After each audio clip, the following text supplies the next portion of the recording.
Olá, Denise Fracaro aqui para nossa aula hoje sobre história. O que é história tem a ver com o nosso casamento? Então, nessa série As Matérias do Amor, eu estou trazendo para você as matérias da escola para dentro da nossa casa, para que a gente tenha mais autoconhecimento com base nesses estudos, que a gente possa ter uma facilidade maior em gerenciar as nossas emoções junto com o nosso parceiro, certo? Então, o meu trabalho aqui é trazer ajuda para você em termos de autoconhecimento, para cair umas fichas e você começar a perceber o que está acontecendo na sua vida, né? Quais são as coisas que estão impactando na sua vida que você às vezes não dava atenção, certo? Então, em As Matérias do Amor, essa série que a gente está fazendo, a gente já falou sobre química. Todo mundo gosta de falar sobre a química nos relacionamentos, parece a coisa mais fácil do mundo, não é bem assim. Vai lá nessa aula da química para você ver como é importante você cuidar da sua saúde para você ter boa química com o seu parceiro, né? E manter, né, ao longo dos anos, ao longo do tempo que vocês vão passar juntos, essa química sendo muito gostosa e prazerosa, né? No sentido de trazer essa vontade de estar junto, vontade de estar cada vez mais perto um do outro. Depois a gente falou de física em dois momentos, porque está aqui um arcabouço bem complexo, são muitas fórmulas, né? A gente falou sobre a matemática também. A matemática é extremamente importante para a gente conseguir ter harmonia no nosso casamento, tá? Hoje o assunto é história. O que que a gente tem a ver com história? Na realidade, cada um tem a sua história, né? Nós somos feitos desse passado, né? Esse nosso passado, ele começou na barriga da mãe, né? Se você não for espiritualista e pensar que começou em outra vida, então vamos ficar só nessa vida e já vai ter muita informação, tá? Só nessa vida já tem muita informação. A gente não precisa ficar voltando tanto no tempo. Aí, desde a barriga da sua mãe, você está percebendo o ambiente. Tudo que a sua mãe sente, você sente também como bebê, como feto que está ali em desenvolvimento. E essas informações, até os 7 anos, são as que mais marcam a nossa forma de ver a vida, a nossa forma de se comportar. Depois, lógico, a gente tem experiências de escola, a gente tem a adolescência que traz muitas dificuldades, né? Traumas, muitas belezas, exploração de novos ambientes. A gente tem toda a família que participa e aí ajuda ou atrapalha de certa forma. E a gente vai indo para o trabalho, e as coisas vão acontecendo. Não que a vida pare, né? A vida vai sempre trazer novas informações. Mas nesse primeiro período de 7 anos é muito mais impactante. E a gente não tem memória. A grande maioria das pessoas, muitas de 5 anos para trás, nem se lembram o que acontecia. Ah, é verdade que eu tive uma bicicleta, com 3 anos eu caí? Eu não me lembro que eu caí, tá? Eu posso ter uma memória de dor, né? Ter medo de andar de bicicleta e eu não tenho a menor ideia porque eu tinha esse medo de andar de bicicleta, a não ser que alguém vá lá e me conte, certo? Então, é muito mais complexo quando a gente trabalha nessa primeira infância, porque a gente não tem acesso às informações de uma forma consciente, certo? Porém, elas influenciam e impactam na forma como eu me relaciono com as pessoas. Por quê? Vamos lá. Se naquela época, lá atrás, quando eu era desse tamanhozinho assim, ainda na barriga da minha mãe, meus pais passaram por alguma dificuldade financeira, e isso fez eles ficarem, meu Deus, será que é hora de ter um filho? Agora que a gente está, sei lá, a empresa faliu, o marido perdeu o emprego, a mulher teve um salário reduzido por algum momento, por alguma questão, né? O que que vai acontecer com esse bebê? Dinheiro vai ser uma coisa complicada na vida dele, porque ele vai falar, meu, dinheiro some, né? Dinheiro some. Dois, ele pode se sentir rejeitado, porque não que os pais não queiram o bebê, mas aquela dúvida se aquele momento é um momento bom de ter um outro filho, pode gerar no bebê a rejeição, tá? Então, ele sabe disso? Não, ele não sabe. Ele vai para a vida com essa, sabe, esse carimbo de rejeição. E isso faz com que ele tenha estratégias de sobrevivência para tentar evitar isso a todo custo ao longo da vida. Ao mesmo tempo, ele acaba atraindo isso para a vida dele. Né? Ou dela, né? Seja mulher, seja homem, vai atraindo de novo isso, porque a vida vai trazer essa confirmação dessa dor, Então, a gente não sabe o que aconteceu, mas tá tudo gravado. E tá tudo gravado no corpo. Então, a história de cada um, as dificuldades que cada um passou, influenciam muito como a pessoa vai se comportar e como ela vai se relacionar. Tem gente que sabota casamentos, por questões totalmente inconscientes, não tem ideia por que está sabotando, mas está sabotando. Porque se eu tenho um medo de abandono, por exemplo, se eu acho que, né, ninguém me quer, né, ou a rejeição, né, eu vou fazer de tudo para não ser abandonado, eu vou grudar no meu parceiro de um jeito para ele não me deixar. E essa pressão que eu coloco em cima dele faz justamente ele me deixar, porque chega uma hora que ele não aguenta, né? Pode ser parceiro ou parceira, tá? Né? Tanto faz o sexo, se é homoafetivo também ou não, tanto faz. E aí a gente está estragando um relacionamento com base numa história passada que aconteceu lá no fundo do baú da nossa psique e a gente não lembra, né? Então, eu queria mostrar aqui para vocês, por exemplo, como é que a gente pode se relacionar se a gente tem, ó, uma pessoa que nasce num lugar assim, né? E vive nessa realidade de escassez, numa realidade de contar centavos, de contar, será que vai dar para comprar pão hoje? Né? Ou de ter dificuldade de arrumar trabalho, dificuldade de ter as coisas simples para sobreviver. A gente tem pessoas que nascem assim na comunidade e depois se transformam em grandes empresários, dão muito certo na vida, conseguem prosperar de uma forma maravilhosa. Mas não é a grande maioria. A grande maioria vai manter o padrão que aprendeu, que é o padrão de ganha hoje para gastar amanhã e acabou. Não consegue guardar dinheiro, não consegue ter essa mecânica de guardar dinheiro, porque nunca sobrou para guardar. Isso vai afetar como o relacionamento da pessoa. Se ela se casa, né, começa a se relacionar com uma pessoa que tem uma vida completamente diferente, que veio de um lugar assim, por exemplo, que andava de carro, tinha conforto, né? Tinha tudo que precisava e foi para uma escola boa, não via o dinheiro como um problema. Não quer dizer que não tenha problemas em casa de relacionamento. Assim, o jeito que eu vou gerenciar o dinheiro na minha vida, eu tendo um histórico assim, é totalmente diferente, certo? Aqui eu tenho um nível de segurança de que não vai faltar comida amanhã. E esse nível de segurança básico me permite uma tranquilidade de ser. Essa tranquilidade de ser, a outra pessoa não tem. Então, quando duas pessoas de níveis socioeconômicos muito diferentes se juntam para um relacionamento, vai ter um choque de galáxias aqui, vai ter um choque de realidades. São realidades muito diferentes. À medida que vão se entendendo e se conhecendo, porque sem o autoconhecimento, gente, não tem solução para a vida, tá? Sem a gente se conhecer, a gente não sabe lidar com as coisas. E aí, se eu sou, isso não quer dizer que a pessoa que nasce nesse ambiente e cresce nesse ambiente vai esbanjar, vai jogar dinheiro pela janela, vai ser prolixa, relapsa e, sabe, folgada. Não, não é isso. Pode ser extremamente trabalhadora, extremamente certinha, controlar seus gastos e tudo mais, mas ela tem no DNA dela, ela tem um nível de segurança diferente de quem não tem. E a insegurança, né, de será que vai ter comida? Será que não vai? Molda a forma como a gente vê a vida, como a gente vê as oportunidades.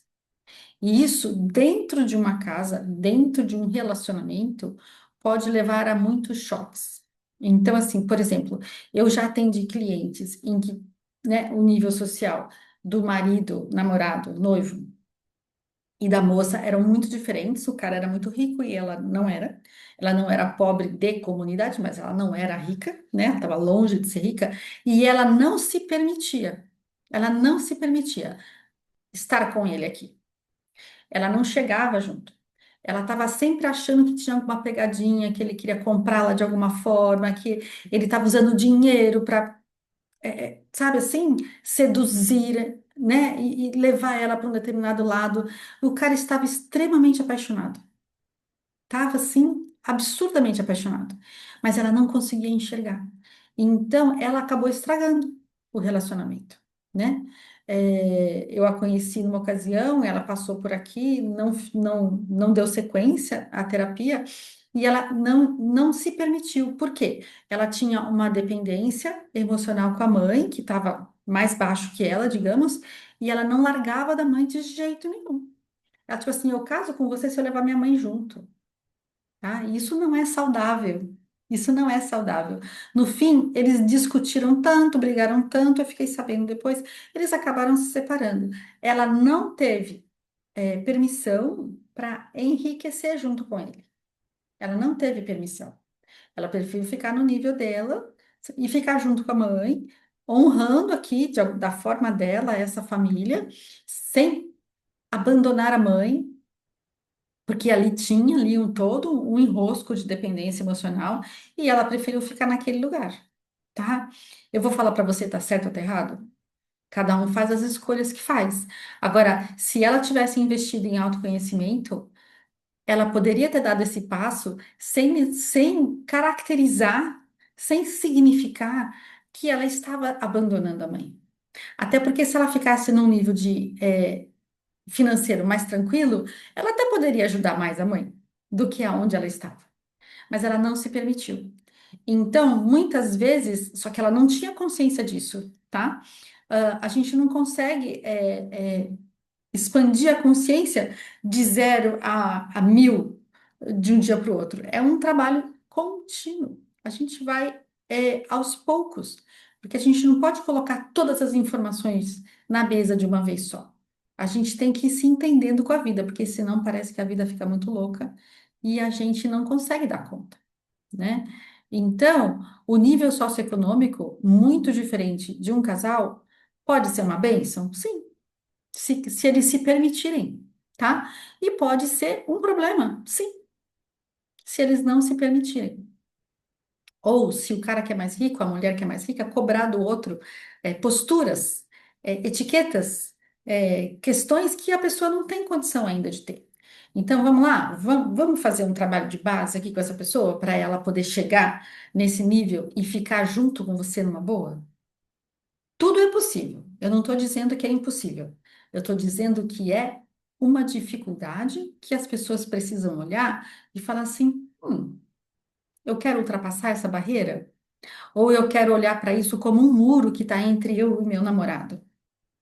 Tá? Se eu olho para isso como falo assim, nossa, isso é uma mega oportunidade.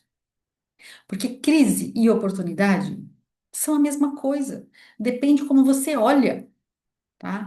Então você olha um cara, vamos supor que aparece um cara extremamente rico para você, tremeu as pernas ali, você fala, vamos supor que você esteja afim, né? Lógico. Você fala, meu, não vou dar conta.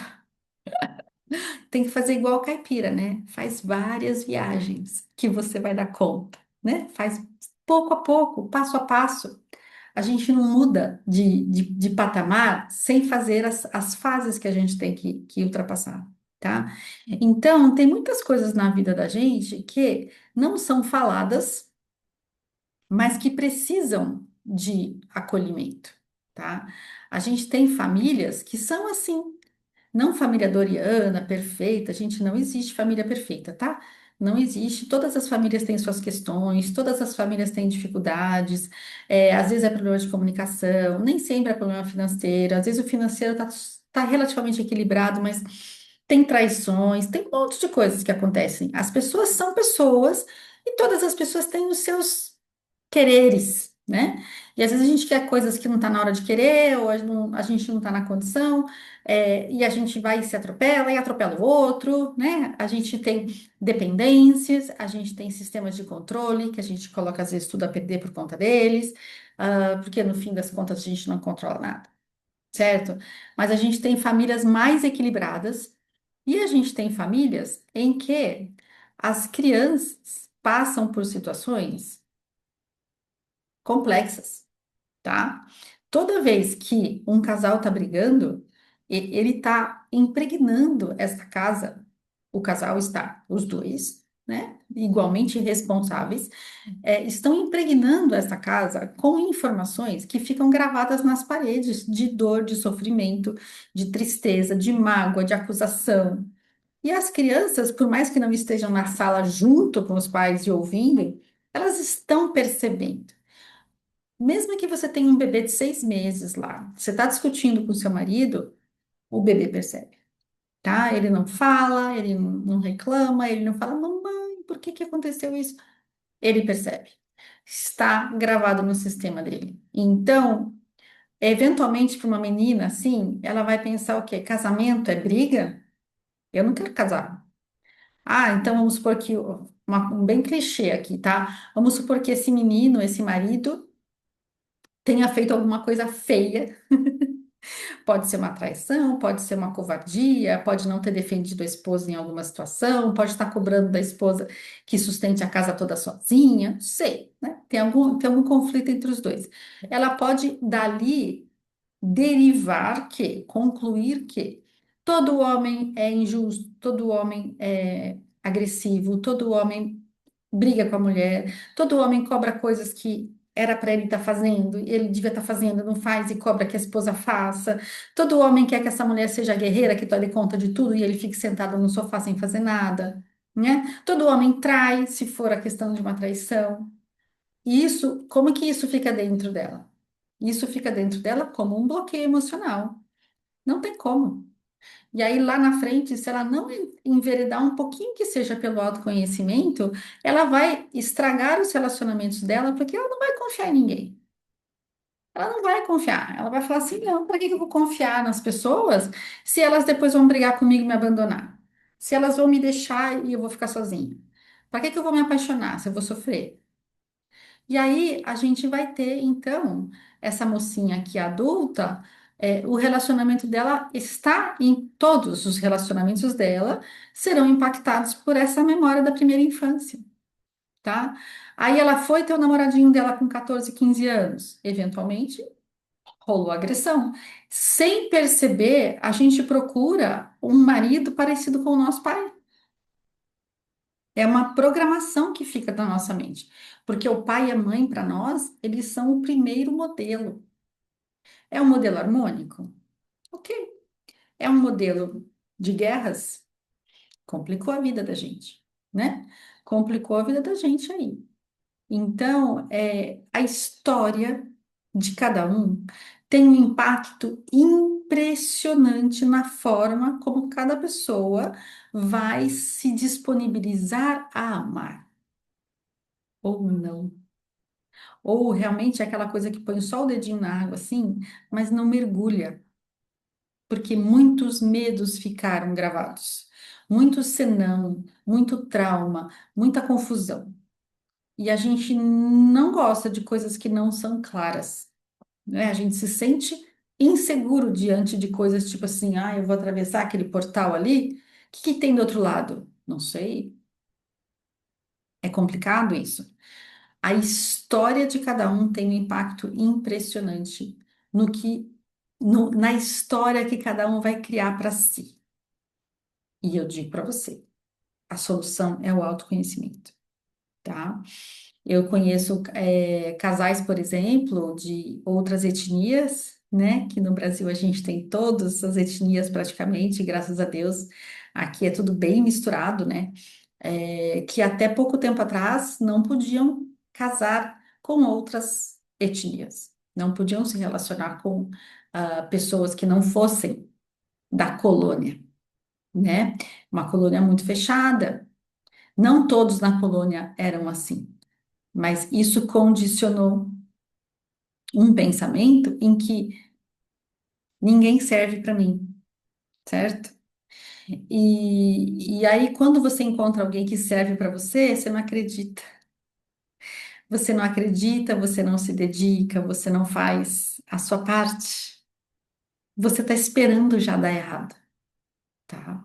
Então, muitas vezes a gente faz o nosso casamento dar errado, sem perceber que está fazendo isso. É triste, mas é real. A gente deixa homens bons passar pela nossa vida sem a gente aproveitar a oportunidade de estar com eles.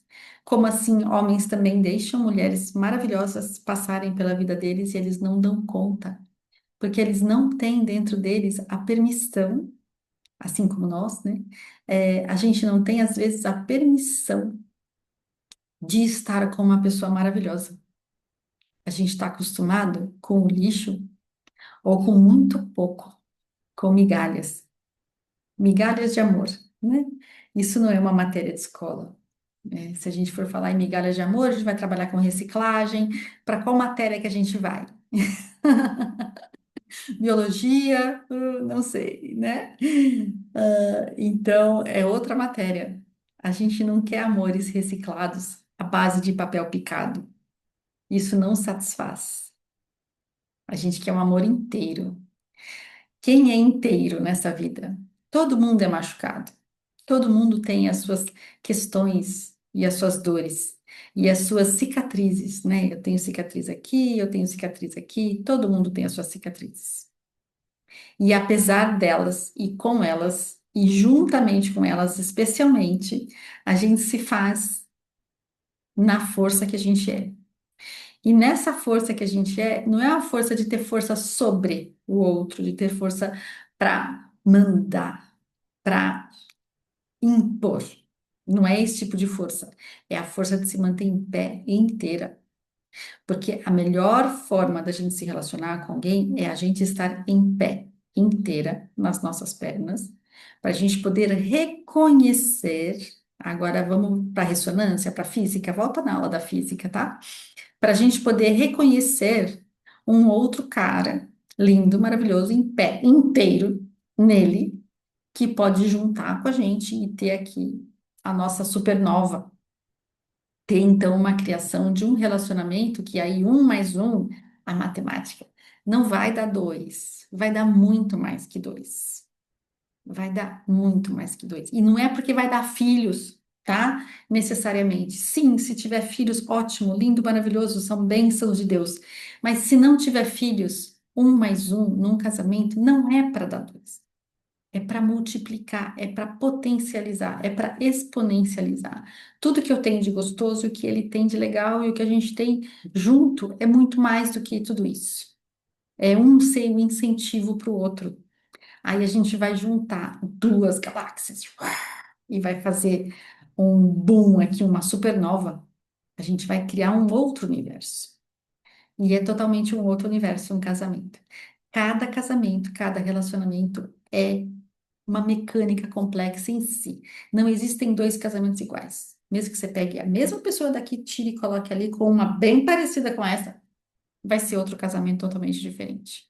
A gente está juntando totalmente seres diferentes, certo?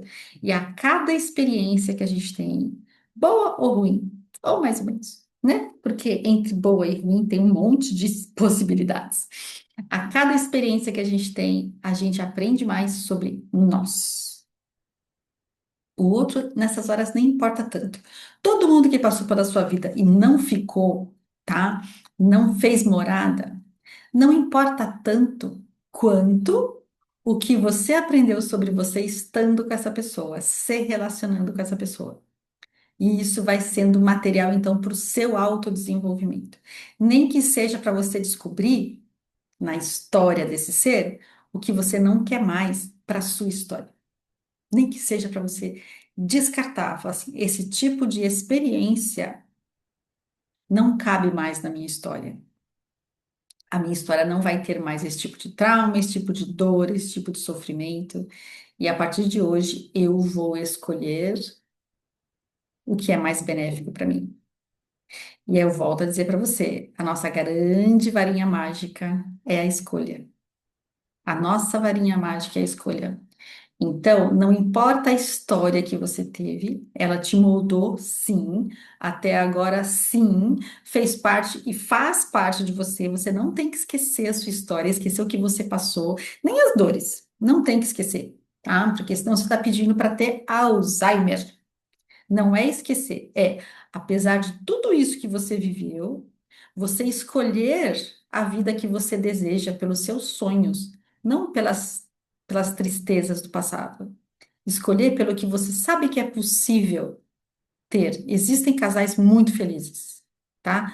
100% todo o tempo, 24 horas, 7 dias por semana? Não. Todo mundo vai ter as suas conversas complicadas, né? As suas questões para ajustar, e isso faz parte da vida, porque são duas galáxias que se encontram. Então, as coisas não estão ali perfeitamente encaixadas como uma engrenagem, mas você escolhe quando você consegue olhar para o futuro sem ter essa bola de ferro do passado presa no seu pé. A sua história fez de você essa força e essa potência que você é hoje, como fez do seu marido, namorado, candidato a força e a potência que ele é hoje. Seja muito pouco, tá? Enfim, só que daqui para frente, o que que você quer? Olhe para o mundo e veja o que é possível conquistar. E aí você pega o que você tem de habilidades, aprenda novas habilidades, se for necessário, tá? Não tenha medo de voltar para a escola, né? Bora para a escola, então. Vamos aprender novas habilidades, se for necessário, nem que seja só sobre você mesma, o seu autoconhecimento ou realmente coisas específicas, e vai para a vida. Mas vai para a vida sabendo que você pode sonhar grande, que você pode desejar coisas muito mais grandiosas do que você já teve. E tem gente que já teve coisas maravilhosas e derrubou esse castelo porque não tinha permissão para ser feliz, não tinha permissão para prosperar. Aí você se dá conta disso e você fala: tá, eu vou repetir tudo isso de novo? Será? Será que você não quer fazer diferente? Faça diferente. Ouse conquistar a vida que você deseja. Pega a sua história, pega a história do seu gato, tá? Pega o que tem de melhor nela e o que falta, vai para a vida e estuda. Vai para a vida e aprende. Aprenda sobre você e aprenda sobre ele. E para você fazer isso, não convém você manter entre vocês dois um muro de Berlim, tá? Nem um muro na muralha da China e nem nada, nada. Melhor coisa é você estar aberta e vulnerável. E ele também. Aqui fica um grande convite dessa aula. Apesar disso e com tudo isso, com todo esse material, pega tudo isso e cria a vida que vocês dois juntos acham que podem ter. Porque se vocês acreditam que podem, vocês podem. E quando dois ou mais estiverem querendo alguma coisa, essa coisa tem muito mais potência para acontecer. Porque a gente multiplica, não é um mais um igual a dois. No mundo da energia, é sempre uma potência, tá? Então você vai ter muito mais força quando você tem duas pessoas em busca do mesmo objetivo, ok? Então junta essas histórias, tá? Caneta na mão, papel na mão, pergunte-se o que tem de valor aqui que eu posso construir uma vida? O que tem de tristeza aqui que eu posso deixar de lado? Não deixe essa tristeza estragar o que você está construindo, nem contaminar. Supondo que você tenha nascido no lixão mesmo, assim, numa situação bem triste. Já foi. Você não precisa ficar voltando lá atrás. Você não precisa ficar mostrando isso o tempo todo. Já foi, já foi. Daqui para frente é o que você tem para escolher. Daqui para frente, o que você escolhe. Qual é a história que você quer escrever? E quando você tiver seus 90 anos, ou 92, como meu pai tem, qual é a história que você quer contar para os seus netos? Que você nasceu num lixão e você continuou, né, chutando lata e passando fome o resto da sua vida e sendo traída o resto da sua vida e nada mudou e nada aconteceu e olha que vida e olha meu Deus e é isso que você quer contar. A partir do momento que você escolhe algo diferente, você começa a mudar a sua vida. Naquele segundo. Não tem um dito que fala assim que se no último segundo da sua vida você se arrepender dos seus crimes, dos seus pecados, você está perdoado por Deus, nosso Senhor Todo-Poderoso, no último segundo da sua vida. Para que que você vai esperar o último segundo da sua vida para mudar? Muda agora. Quantos anos mais para frente você tem? 40, 50, 60? Não sei se você está me ouvindo, você tem 20 e já sofreu demais. Eu sei, eu tenho clientes de 20 anos aqui que já sofreram 1000 vezes mais do que eu já sofri. E eu tenho mais que o dobro da idade delas. Tenho quase 3 vezes a idade. Quase 3 vezes a idade. E eu tenho clientes de 21 anos aqui que já sofreu muito mais do que eu. Então, mas elas têm 80 anos pela frente e elas estão mudando a vida delas. Por quê? Decidiram, escolheram, basta, acabou, chega. Daqui para frente eu vou ser quem eu quero ser, tá? Eu vou fazer a minha vida do jeito mais legal para mim. E vai atrás, tá? Se precisar de ajuda terapêutica, eu tô aqui, certo? Continue, assistindo os filmes do canal, que sempre vai ter matéria bacana para você, tá? Para ajudar você no seu casamento, nos seus relacionamentos, na sua vida, no seu autoconhecimento. Porque o primeiro relacionamento e o primeiro casamento é o nosso casamento sagrado, o meu feminino e o meu masculino. Esse é o principal casamento que a gente tem. É unificar, integrar e harmonizar as energias feminina e masculina dentro de mim, dentro de você, dentro de cada um de nós. Quando a gente está nessa inteireza, a gente consegue se relacionar com uma pessoa inteira. Senão a gente fica procurando uma metade e tá os dois capenga e vamos os dois capenga, certo? Aí um limita o outro. Então, para a gente ficar inteira, para o nosso relacionamento primário aqui, eu comigo mesma, e depois com as outras pessoas, autoconhecimento. Vem comigo. Denise Fracaro, Academia dos Relacionamentos, manda esse vídeo para quem você achar que precisa, né, dessa informação. Tenho certeza que tem muito mais gente por aí batendo cabeça com coisas simples e a gente pode contribuir, tá bom? Vamos ajudar esse planeta a ficar cada vez melhor? Então, até a próxima matéria. Qual será?